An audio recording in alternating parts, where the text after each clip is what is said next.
Good morning.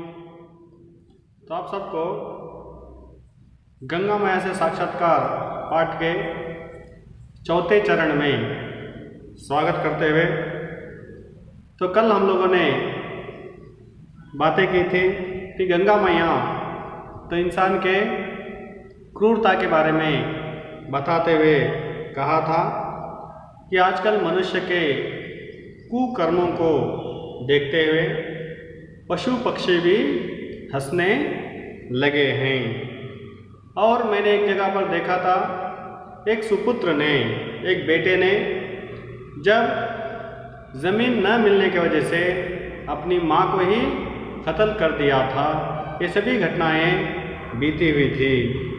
इस तरह से संसार अगर से ऐसा होते रहेगा तो क्या संबंध बने रहेंगे बोलकर लेखक हमें गंगा मैया के बातों के ज़रिए समझाने की कोशिश की है। अब आगे देखते हैं। बेटा, तुम देख रहे हो हरिजनों पर कैसे अत्याचार हो रहे हैं। बेटा, तुम तो देख रहे हो, जिसे हम लोग हरिजन गिरिजन कहते हैं, तो उनके साथ क्या कुछ होता है। जैसे हम लोग पिछले साल अंबेडकर जी का पाठ पढ़ चुके हैं।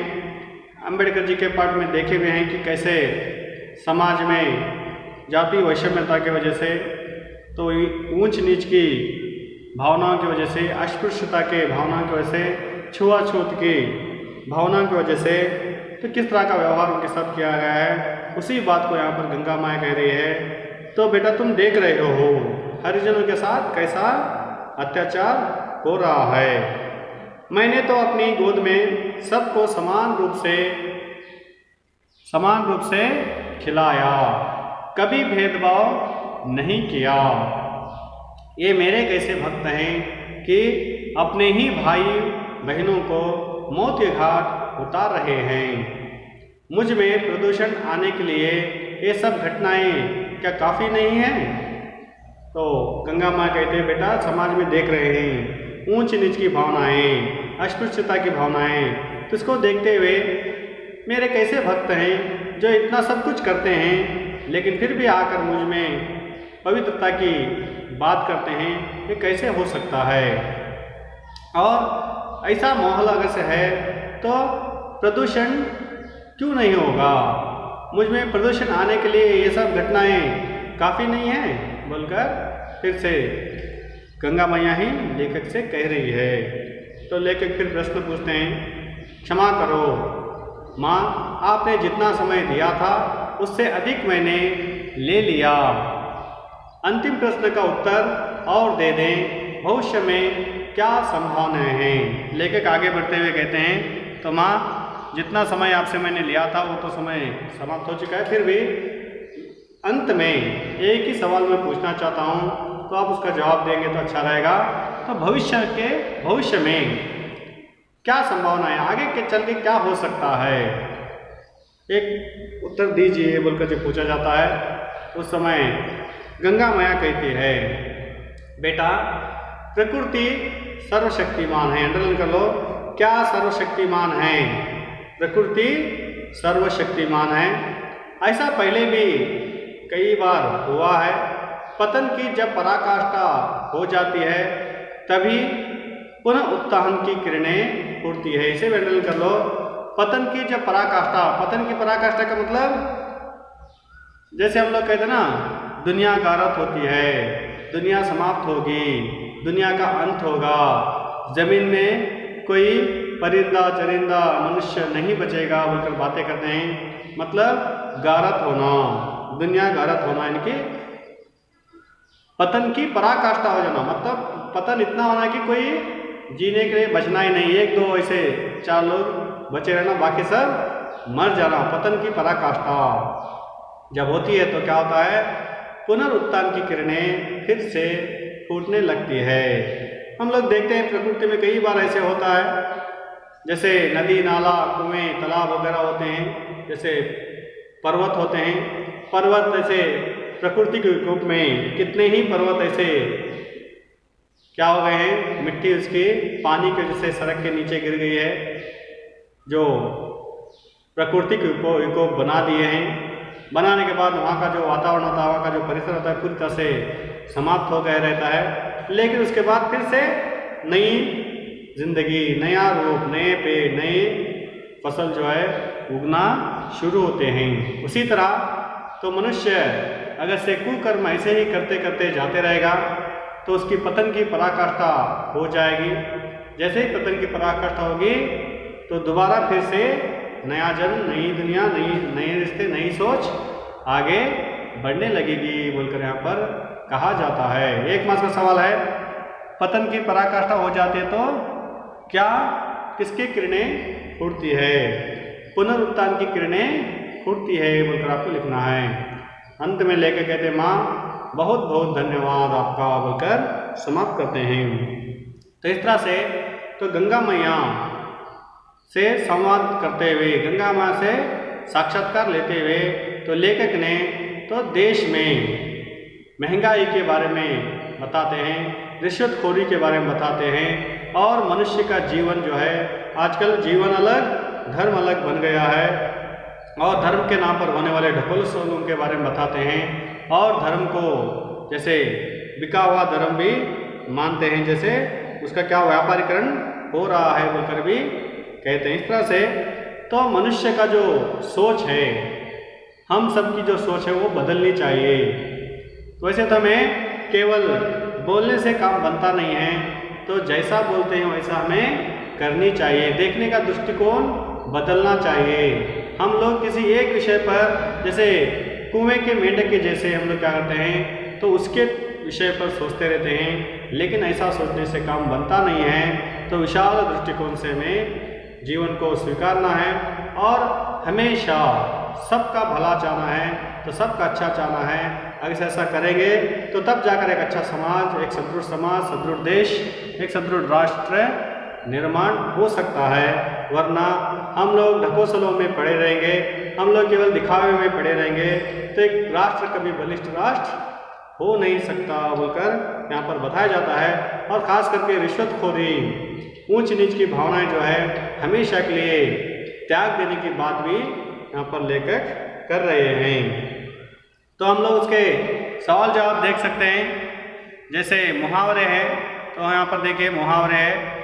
मुहावरों में मौत के घाट उतारना बोलकर है, तो मार डालना बोलकर उसका जवाब है। और डाढ़स बांधना बोलकर है, हिम्मत बढ़ाना। किसे डाढ़स बांधा था? गंगा मैया ने किसे डाढ़स बांधा था? तो गंगा मैया ने, जैसे आपको बताया गया था, जिसका साक्षात्कार होता है यहाँ पे, एक मिनट, संकट की चर्चा।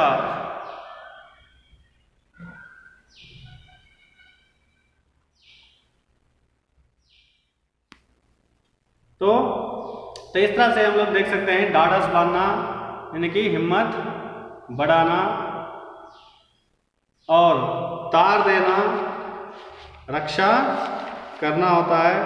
तो यहाँ पर लेखक ने कहा था, मैंने किंतु इसे चरित्र भैया को डाढ़स बांधा था बोलकर आता है। डाढ़स बांधने की हिम्मत बढ़ाया था। चरित्र जो है वो आकर एक बार लेखक के सामने, यानी कि गंगा माया के सामने रो रहा था, मेरी दशा कैसी हो गई है। तो अब इंसान चरित्र के बारे में ना सोचते हुए केवल प्रतिष्ठा के बारे में ही सोचते हैं। तो मेरी ज़िंदगी अभी ऐसे हो गई बोलकर रो रहा था, तो मैंने उसे डाढ़स बांधा था बोलकर गंगा मैया के संदर्भ में कही थी। तो चरित्र को डाढ़स बांधा गया था बोलकर आता है। तो मुहावरा है, अर्थ अगर से समझ लेंगे तो काफ़ी है। तो एक मास के सवाल है, देखते जाएंगे। लेखक ने किन से साक्षात्कार लिया है? किन से लिया है? गंगा मैया से साक्षात्कार लिया है। लेखक मकर संक्रांति के दिन कहाँ थे? लेखक मकर संक्रांति के दिन इलाहाबाद में थे। मैं अंडरलाइन कराया हूँ आपको, वहाँ पर कर लिए तो ठीक है, नहीं तो एक बार फिर से देख लो। तो लेखक मकर संक्रांति के दिन इलाहाबाद में थे। माँ कहाँ विराज रही थी? तो माँ मंदिर में विराज रही थी। माँ के चेहरे पर क्या थी? माँ के चेहरे पर उदासी थी। किसका संकट चर्चा का विषय बना हुआ है? किसका संकट चर्चा का विषय बना हुआ है? चरित्र का संकट चर्चा का विषय बना हुआ है। चरित्र का बोलकर लिखिए। गंगा माया ने सत्य को क्या कहा है? गंगा माया ने सत्य को निर्भय कहा है। किसका व्यापारीकरण हो रहा है? धर्म का व्यापारीकरण हो रहा है। असली झगड़ा किसके बारे में है? असली झगड़ा कुर्सी के बारे में है। किसके बारे में? कुर्सी के बारे में है। मनुष्य के कुकर्मों पर कौन हंसने लगे हैं? मनुष्य के कुकर्मों पर पशु पक्षी हंसने लगे हैं। गंगा माया ने किसे सर्वशक्तिमान कहा है? गंगा माया ने प्रकृति को सर्वशक्तिमान कहा है। लास्ट लाइन में देखिए उत्तर में, बेटा प्रकृति सर्वशक्तिमान है। प्रकृति सर्वशक्तिमान है। उसी में पुनरुत्थान की किरणें कब फूटती है? जब पतन की पराकाष्ठा हो जाती है। पुनरुत्थान की किरणें कब फूटती है? जब पतन की पराकाष्ठा हो जाती है। तो इस तरह से 1 मास के सवाल पूर्ण होते हैं। इसे ध्यान से देख लीजिए। और 3 मास के भी है, इसमें व्याकरण भाग भी है। मैं उसे पूरा आज कंप्लीट कर देता हूँ। तो देखते जाएंगे। 3 अंकों वाले प्रश्न यहाँ पर कई आए, 3 हैं। प्रदूषण के संबंध में गंगा माया ने क्या कहा है? तो प्रदूषण कैसे फैला हुआ है, किस तरह से? प्रदूषण केवल चारा मिट्टी डालने से या पानी में केमिकल डालने से नहीं, बल्कि मनुष्य का जो सोच है उसमें ही प्रदूषण हो चुका है। ऊंच नीच की भावनाएं हैं, अस्पृश्यता की भावनाएं हैं, और साथ साथ अमीर गरीब की भावनाएं हैं। तो ये सभी, और रिश्वतखोरी लेने की बातें हैं। ये पूरा माहौल जो है ये प्रदूषण से संबंधित है। इसलिए प्रदूषण तो बेटा अपने आप ठीक होने वाला नहीं है। जो भी अगर से कहते हैं कि प्रदूषण नदी ठीक कर लेगी, ये तो उल्लू ही नहीं, उल्लू के मानने वाले उसके चेले भी हैं बोलकर गंगा माया ने सब प्रदूषण के बारे में कहा था। उसे लिखिए। समाज में कौन कौन सी समस्याएं हैं? वही समस्याएं रिश्वतखोरी की समस्याएं हैं, और झूठ बोलने की समस्याएं हैं, भ्रष्टाचार की समस्याएं हैं, वही समस्याओं के बारे में, और महंगाई की समस्याएं हैं, उन समस्याओं के बारे में लिखिए। गंगा माया का कुर्सी से क्या मतलब है, अभिप्राय है? कुर्सी यानी कि अधिकार है, अधिकार यानी कि धन दौलत है, धन दौलत यानी कि प्रतिष्ठा है, शक्ति है। तो उसका पूरा सेपरेट ही वहाँ पर है, उसे लिख दीजिए। संदर्भ स्पष्टीकरण कीजिए बोलकर है। वत्स, देश का वातावरण ही जब प्रदूषित हो गया हो तब मैं कैसे बच सकती हूँ? तो संदर्भ कब, किसने का, कौन से पाठ से लिया गया है, और लेखक कौन है, किसने किससे कब कहा बोलकर लिखना है। इस वाक्य को गंगा माया से साक्षात्कार पाठ से लिया गया है। तो इसके लेखक हम लोग देखें, जैसे बसानीलाल, डॉक्टर बसानीलाल चतुर्वेदी जी हैं। तो इस बात को गंगा माया ने लेखक से कहा है। प्रदूषण से संबंधित चर्चा करते हुए इस बात को कहा गया है, उसे लिखिए। बेटा शब्दकोशों में उसका नाम शेष है, उपदेशकों के प्रयोग में आ रहा है। संकट चर्चा का विषय, चरित्र का संकट, चरित्र के बारे में बात करते हुए इस संदर्भ को कहा गया है। सेवा ही परम धर्म हुआ करता था, मेवा ही परम धर्म हो गया है। तो लोग जो है पहले सेवा करते थे, अब उसे सेवा को छोड़कर मेवा बटोरने में लगे हैं। भ्रष्टाचार के ऊपर बात करते हुए इस बात को कहा गया है। एक बार जब जबान पे चढ़ जाए तो फिर कुछ अच्छा नहीं लगता। तो इस बात को गंगा माया ने कहा है और लेखक से कहा है। तो यहाँ पर हम लोग देख सकते हैं, जैसे कुर्सी का मतलब समझाते हुए, कुर्सी के माने क्या है बोलकर समझाते हुए इस बात को कहा गया है। पतन की जब पराकाष्ठा हो जाती है तो पुनरुत्थान की किरणें फूटती है। तो लास्ट वाला सवाल है, तो लास्ट वाले सवाल का जवाब यहाँ पर दिया गया है, उसे ध्यान से पूरा कंक्लूड करके लिखिए। वाक्य शुद्ध कीजिए बोलकर है। मैंने जाकर माँ की चरण छुए बोलकर है। मैंने जाकर माँ के चरण छुए बोलकर लिखना है। मैं जाकर माँ के चरण छुए, मैंने जाकर माँ के चरण छुए। माँ की बोलकर है, माँ के बोलकर लिखना है। वहाँ एक दिन मेरे पास आया था, वहाँ एक दिन मेरा मेरा पास आया था, मेरे पास आया था बोलकर लिखिए। उसे किसी की डर नहीं है बोलकर, उसे किसी का डर नहीं है बोलकर लिखिए। पाशविकता बढ़ता चला जा रहा है बोलकर है, पाशविकता बढ़ती चली जा रही है बोलकर लिखना है। मैंने कभी भेदभाव नहीं की बोलकर है, मैंने कभी भेदभाव नहीं किया बोलकर आपको लिखना है, नहीं किया। कोष्टक में दिए गए उचित शब्दों से रिक्त स्थान भरिए बोलकर दिया गया है। उदासी, सेवा, कुर्सियाँ, कावेरी बोलकर है। डैश करने से चरित्र बनता है, सेवा करने से चरित्र बनता है। चेहरे पर डैश थी, उदासी थी बोलकर लिखना है। उस दिन दक्षिण की डैश बहन मिली थी, कावेरी बहन मिली थी। डैश तो बाजार में खूब उपलब्ध हैं, कुर्सियाँ तो बाजार में खूब उपलब्ध हैं बोलकर लिखिए। उसी तरह आगे बढ़ते हैं, काल परिवर्तन कीजिए। सेवा करने से चरित्र बनता था, वर्तमान काल में बदलिए। सेवा करने से चरित्र बनता है बोलकर लिखिए। दल से दल लड़ता है, भविष्य काल में बदलिए। दल से दल लड़ेगा बोलकर लिखिए। असली झगड़ा कुर्सी का है, कुर्सी का था बोलकर लिखिए। पहला वाला सेवा करने से चरित्र बनता है, दल से दल लड़ेगा, असली झगड़ा कुर्सी का था बोलकर लिखना है। अन्य लिंग रूप लिखिए बोलकर है। सचिव, सचिव बोलकर लिखिए। उसमें सचिव का मतलब होता है मंत्री, मंत्रीगणु बोलकर कन्नड़ में कहते हैं, लेकिन यहाँ पर मंत्री मंत्री होता है सचिवा, सचिवरु बोलते हैं कन्नड़ में, लेकिन हम लोग सचिव बोलकर ही कहा जाता है। वत्स, वत्सा, वत्स का मतलब बेटा, वत्सा का मतलब बेटी। शिष्य, शिष्या, शिष्य यानी कि लड़का, शिष्य यानी कि लड़की, इनकी जो शिष्या का मतलब स्त्रीलिंग होता है। उपदेशक बोलकर है, उपदेशिका बोलकर लिखिए। राज्यपाल, राज्यपाल बार राज्यपालिका बोलकर लिखिए, क्योंकि कभी कभार राज्यपालिका बोलकर भी लिखा जाता है, लेकिन कहते तो राज्यपाल ही कहते हैं। औरत हो या मर्द हो तो राज्यपाल एक मुद्दा होता है, तो एक डिस्क्रिमिनेशन है, इसलिए वो बदलता नहीं, तो राज्यपाल राज्यपाल होता है।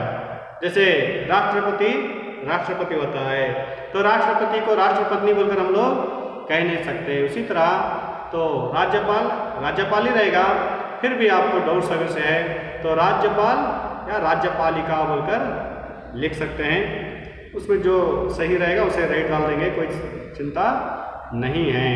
विलोम शब्द लिखिए बोलकर है। पवित्र, अपवित्र बोलकर लिखना है। सस्ता, महंगा बोलकर लिखना है। ज्ञान, अज्ञान बोलकर लिखना है। दुख, सुख बोलकर लिखना है। उत्तान, पतन बोलकर लिखना है। उत्तान का मतलब ऊपर उड़ना, पतन मतलब नीचे गिर जाना। निम्नलिखित शब्दों के साथ उपसर्ग जोड़कर नए शब्दों का निर्माण कीजिए बोलकर है। मैं पहले भी बताया था आपको कि उपसर्ग वो होते हैं जो मूल शब्द के पहले लगते हैं, लगकर उसका मतलब वहाँ पर एक शब्द का अर्थ निकलता है, इसी को हम लोग उपसर्ग कहते हैं। मान, अप प्लस मान, अपमान बोलकर लिखिए। दूषण बोलकर है। प्र प्लस दूषण, प्रदूषण बोलकर होता है। भय बोलकर है। अ प्लस भय, अभय बोलकर लिखना है। पुत्र यानी कि सु प्लस पुत्र, सुपुत्र। कु प्लस पुत्र, कुपुत्र बोलकर लिखना है। कीर्ति, अ प्लस कीर्ति, अप प्लस कीर्ति, अपकीर्ति बोलकर लिखना है। कर्म, सुकर्म या कुकर्म बोलकर लिखना है। सु प्लस कर्म, सुकर्म, कु प्लस कर्म, कुकर्म। तो इस तरह से गंगा मैया का पाठ यहाँ पर चौथे अंक में समाप्त होता है।